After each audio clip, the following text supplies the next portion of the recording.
स्वागत है आप सभी का सुपर एग्जाम अड्डा पे। मैं राजीव। यूपीपीसीएस और आरओ दोनों एग्जाम आपको पता है कि 2024 के लास्ट में चले गए हैं। दोनों का प्री एग्जाम और जो भी जीएस संबंधित एग्जाम है वो सभी भी अभी हाल के एक महीने में कोई बड़ा एग्जाम होना नहीं है।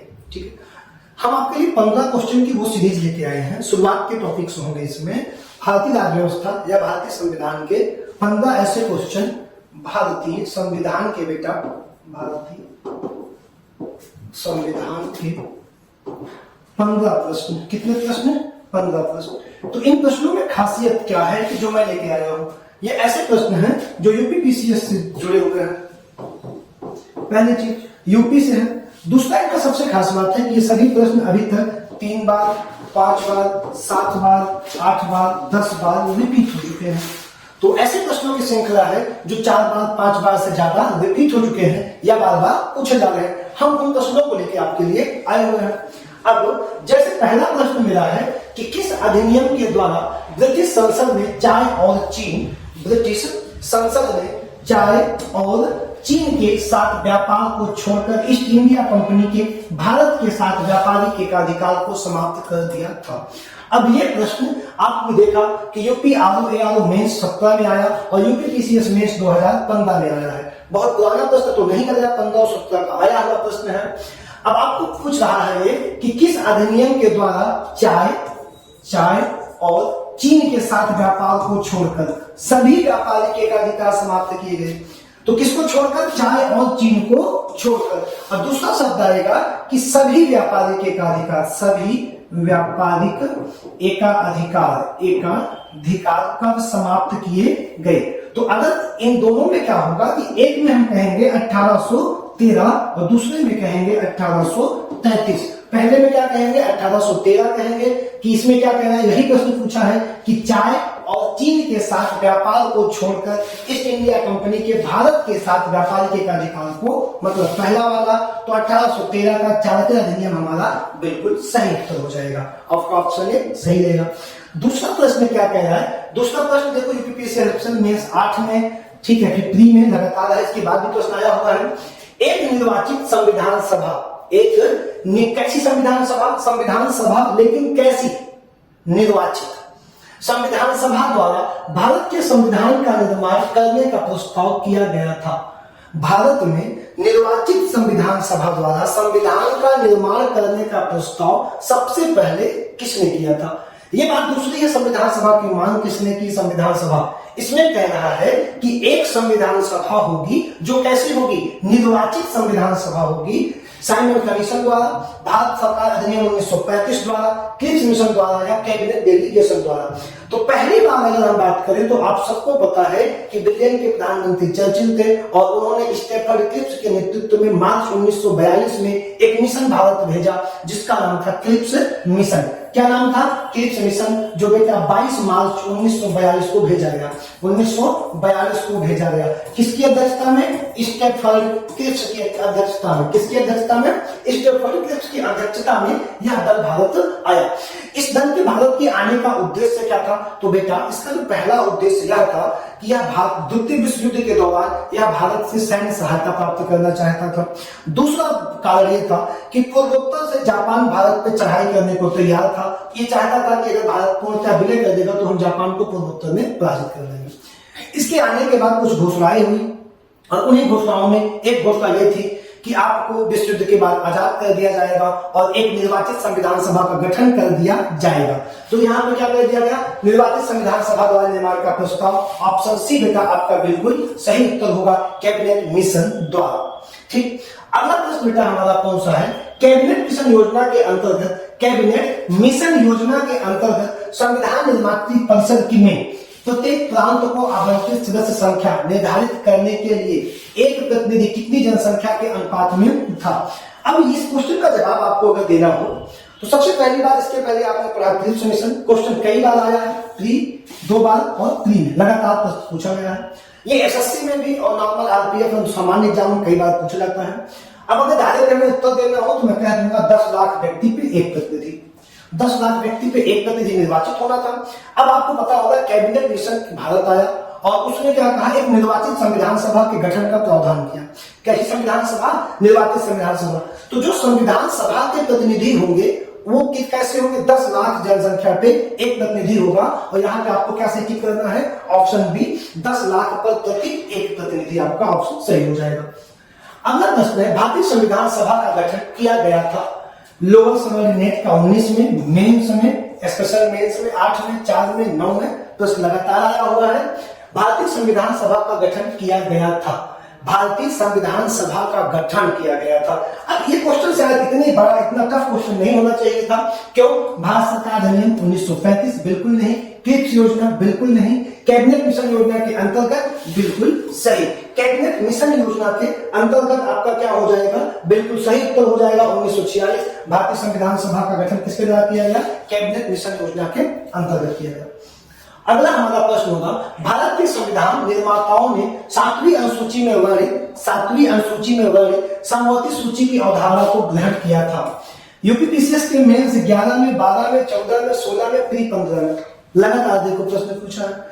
अब यहाँ पे बेटा बदल भी सकता है, संघ सूची कर सकता है, राज्य सूची कर सकता है।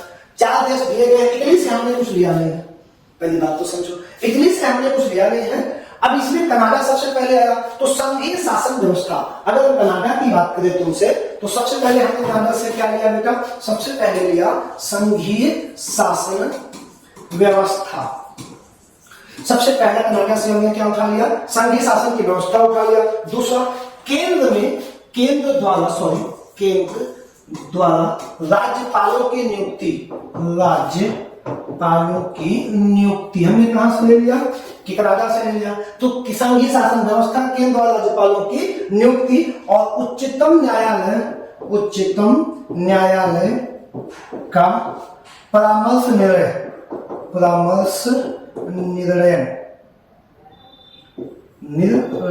क्या हो जाएगा, कहां से ले लिया, कनाडा से। लेकिन इस प्रश्न में पूछा कहां है, समवर्ती सूची कहां से बेटा, ऑस्ट्रेलिया से। ऑप्शन बी हमको सही करना था। तो क्या समवर्ती सूची के अलावा आपने या हमारे संविधान ने ऑस्ट्रेलिया से कुछ लिया है? तो पहला पॉइंट हो गया समवर्ती सूची, बहुत अच्छा। दूसरा पॉइंट हो गया भारत के दोनों सदनों की संयुक्त बैठक, दोनों सदनों, संसद के दोनों सदनों की संयुक्त बैठक। और तीसरा पॉइंट हो गया व्यापार और वाणिज्य में समागम। तो ये कहा। अब दक्षिण अफ्रीका बचा, तो दक्षिण अफ्रीका से हमने क्या उठा लिया, दक्षिण अफ्रीका से हमने उठाया बेटा संविधान संशोधन उठा लिया। कहा, दक्षिण अफ्रीका से। एक पॉइंट और उठाया, एक बड़ा इंपॉर्टेंट टॉपिक आता है राज्यसभा के सांसद। तो राज्यसभा के निर्वाचन की व्यवस्था भी हमने कहां से ली, राज्यसभा के सदस्यों के निर्वाचन प्रणाली हमने कहां से ली, हमने ली दक्षिण अफ्रीका से। ये आपका पूरा कंप्लीट उत्तर हो गया, लेकिन आपको ठीक क्या करना था, ऑप्शन बी बेटा आपको टिक करके आगे बढ़ जाना था। अगला प्रश्न है, भारतीय संविधान को कितने भागों में विभाजित किया गया है? अब यहाँ पे बहुत बार आप 22 उत्तर से कंफ्यूज है और बहुत बार आप 25 उत्तर से कंफ्यूज है। तो सर इसमें क्या उत्तर देंगे? 2 बार मेंस एग्जाम में आया हुआ प्रश्न है, यूपीपीसीएस का मामला, इसमें क्या उत्तर देंगे? आयोग किसको सही मानता है? पहला पॉइंट, आयोग किसको सही मानता है। अब अगर हम आयोग की बात करेंगे तो जब हम क्रमांक के अनुसार बात करेंगे बेटा तो 22, हमको जब हम क्रमांक की, जब हम गणना की बात करते हैं तुमसे गणना के अनुसार, तब हम कहेंगे 25, तब हम क्या कह देंगे 25। अब क्रम वाइज 1 2 3 4 5 6 करके 22 तो है, 22 था, लेकिन अब जो है बढ़े कितने बढ़ा बेटा 4 का। पहला बढ़ गया कौन सा, 4 का तो हो गया 23। फिर कौन सा बढ़ा, 9 का 24, 9 का 25, एक और बढ़ा, अगला कौन सा बढ़ा, 14 का। अब ये बाद में बढ़ गए, तब तो 26 हो गया, लेकिन इसमें जो 7 नंबर है बेटा वो निरसित हो गया, 7 हटा दिया गया। तो यहाँ पे बच्चे 21, 22, 23, 24, 25, गणना के अनुसार भाग 25 है। इसमें उत्तर आपको देना है 22, क्योंकि उसने आपको गणना के अनुसार नहीं पूछा है, डायरेक्ट सामान्य सा पूछा है और आयोग इसी को सही मानता है।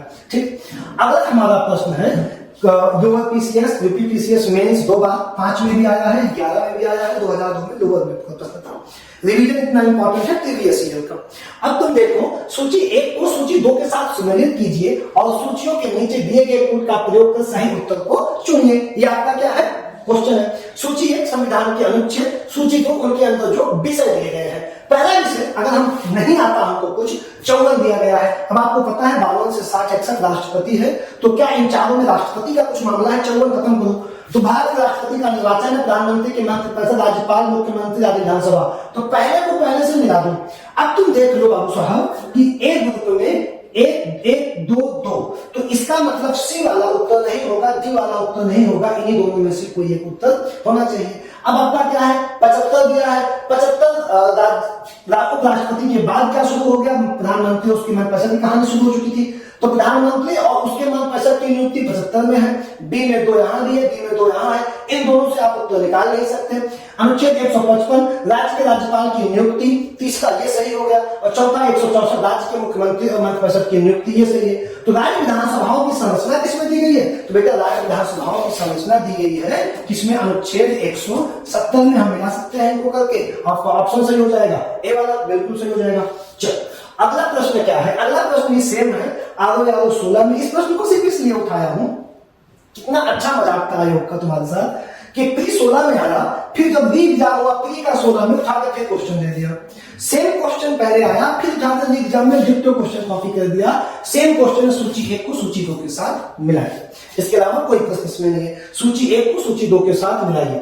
एक तरफ 7वीं 8वीं 9वीं 10वीं क्या दी हुई है? 4 सूचियां दी हुई हैं और इन्हीं के साथ तुमको बताना क्या है? इनके साथ तुमको बताना है कि इसमें भाषा है, इसमें दल परिवर्तन। अब जैसे 10वीं में छोटे से छोटे बच्चे को पता है कि दल परिवर्तन के आधार पर निहत्ता, जिसे दल बदल कानून तुम कहते हो अपनी भाषा में। तो डी में क्या लगा दो बाबू? 2 पक्का ना? चलो ठीक है, आते हैं। डी में 2, 4 है गलत, 1 है गलत, 2 3, एक ही में 2 है। बिना समझे इसको तुम उत्तर कर दो सी वाले को। क्यों? क्योंकि ये तो तुम्हारा पक्का है ना। डी क्या है? दल बदल परिवर्तन। इसके अलावा तो कुछ है नहीं 10वीं अनुसूची। अब इसी के आधार पर उत्तर मिला लो। ए में क्या कह रहा है? ए में 3 कह रहा है, तो 7वीं अनुसूची विधायक की शक्तियों का वितरण हो जाएगा।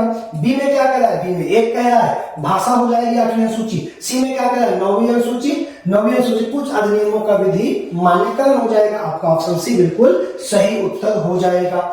अगला प्रश्न क्या कहता है? भारतीय संविधान का कौन सा भाग संविधान की आत्मा कहलाता है? कितने एग्जामों में आया है? शायद मुझे बताने की आपको जरूरत नहीं पड़ेगी। 7 से ज्यादा एग्जामों में प्रश्न पूछा है। पीसीएस की बात कर रहा हूँ, यूपीपी आयोग की बात कर रहा हूँ, पीपीएससी की। इसके अलावा कितने आयोगों में होगा? राम जाने। मूल अधिकार राज्य के नीति निर्देशक तत्व, उद्देशिका व संवैधानिक उपचारों का अधिकार। अब बहुत बड़े पैमाने पर बच्चों का कहना है कि ये होगा डॉक्टर बी आर अम्बेडकर के अनुसार, लेकिन कुछ लोग किसको मानते हैं? बड़े पैमाने पर उद्देशिका को मानते हैं। तो यहाँ पे आयोग ने उत्तर किसको सही माना? उत्तर सही माना उद्देशिका को। किसको सही मानेगा? उद्देशिका को। ये पॉइंट ध्यान रखना, जब कभी अम्बेडकर को इंगित करके पूछेगा कि स्पेशली फॉर अम्बेडकर ने किसको माना, तो तुम क्या कहोगे? आगे प्रश्न उसका होना चाहिए, बहुत बड़ा प्रश्न आया है, तो आप कहोगे भारतीय संवैधानिक उपचारों का अधिकार सही उत्तर हो जाएगा। ठीक है, अगला प्रश्न है निम्नलिखित भारतीय राज्यों का उनके निर्माण के अनुसार, निम्नलिखित भारतीय राज्यों का उनके निर्माण के अनुसार कालानुक्रम बनाए तथा अंत में दिए गए कोड का प्रयोग करते हुए सही उत्तर का चयन करें। तुम्हारे सामने छत्तीसगढ़ लिखा है, अरुणाचल सिक्किम लिखा है।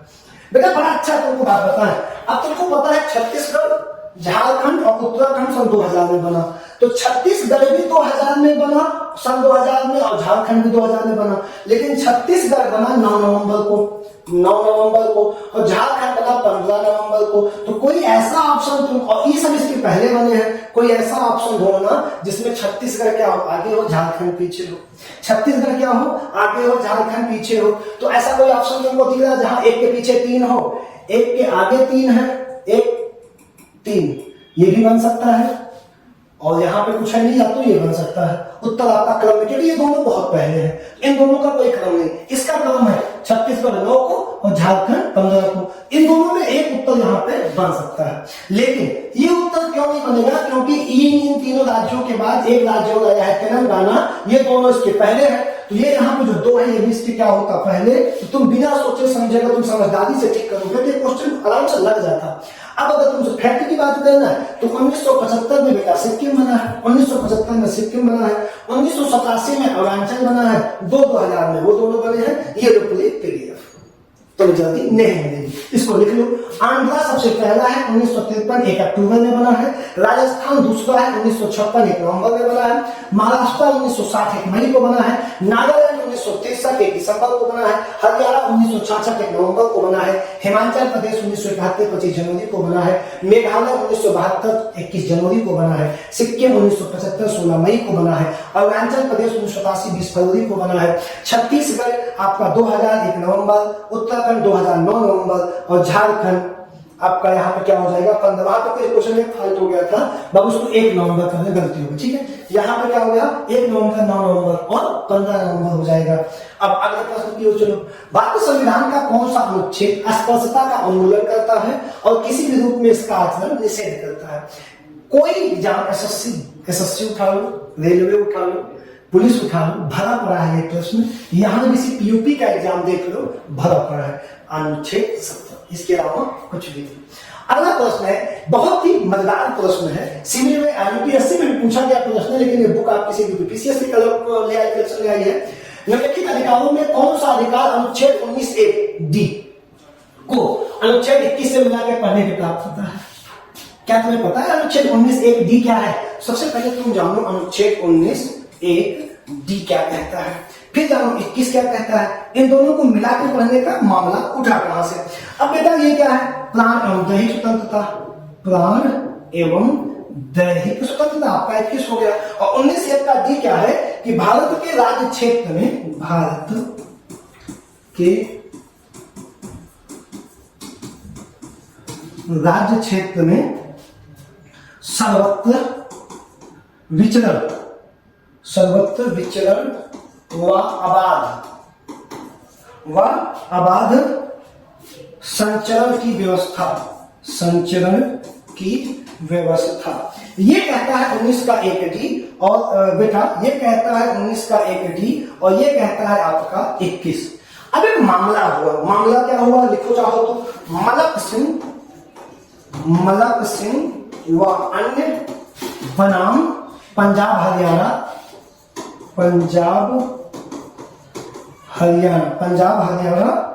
ठीक बात 1980 में सुप्रीम कोर्ट ने पंजाब हरियाणा राज्य मलक सिंह बनाम अन्य पंजाब हरियाणा राज्य 1980 में फैसला सुनाते हुए कहा कि 19(1)(d) को 21 के साथ मिला के पढ़ने पे आपको एकांकता का अधिकार, किसका अधिकार? एकांकता का अधिकार। और एक आता बहुत तगड़ी लाइन आएगी, एकांकता का अधिकार तथा निजता का अधिकार प्राप्त होगा, निजता का अधिकार प्राप्त होगा। बहुत इंपॉर्टेंट लाइन है, किसका अधिकार प्राप्त होगा?